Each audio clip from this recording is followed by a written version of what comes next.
UFC President Dana White is notorious for making decisions that leaves people scratching their head. His most recent one was making an interim title fight between Derrick Lewis and Cyril Gane 4 months after Francis Ngannou won the UFC heavyweight title against Stipe Miocic. But it often happens when UFC President Dana White tries to make a point against the fighter who pisses him off.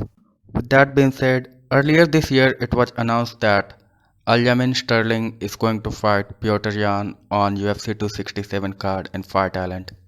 But Aljamain Sterling had to withdraw from that fight because he was not fully recovered from his neck surgery. And that's quite understandable as well.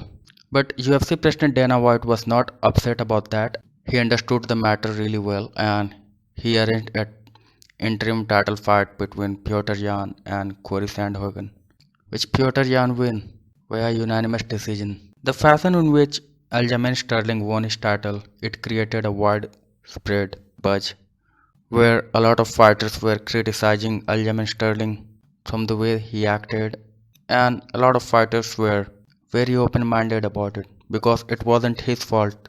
But it hasn't been a secret that UFC president loves the fighter who has an aura of invincibility. Petr Yan definitely fits that bill. Till now, nobody has been able to match with him. The pressure, the pace, his technically beautiful striking, and his dominance in each and every fight. Cory Sandhagen gave him a good fight, but it showed that it will take a lot more power along with creativity and good technique to win against him. When Dana White made the decision to match up Petr Yan and Cory Sandhagen to make the interim title fight, it ensured that whichever way the things goes coming forward, UFC will be in the best position to capitalize on that.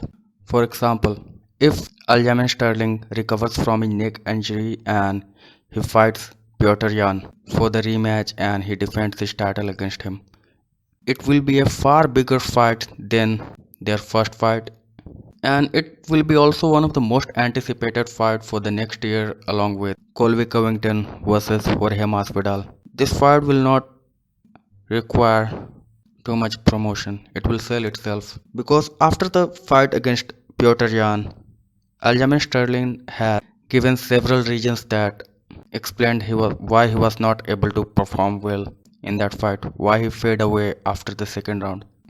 It included his pain because of the neck injury. He was not able to have a proper meal for 24 hours leading into that fight. And there has been a lot of trash talk between Petr Yan and Aljamain Sterling.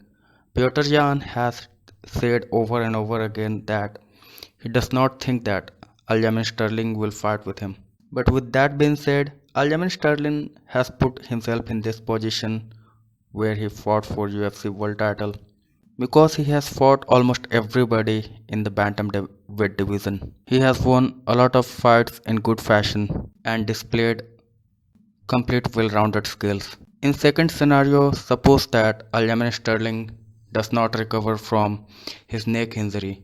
If the timeline of his return goes beyond August next year, UFC is most likely to strip him. In that scenario, UFC would most likely match him up against TJ Dillashaw, who won his comeback fight against Cory Sandhagen. And Petr Yan has said over and over again he would love to fight TJ Dillashaw. TJ Dillashaw has a big name and he is one of the greatest fighters on UFC bantamweight division. Given the name and the reputation of both fighters, it will be even a bigger fight. And with that, Dana White ensured once again that he has rarely made any decision that has any downside. So thanks for watching this video and please subscribe my channel. I'll keep updating more.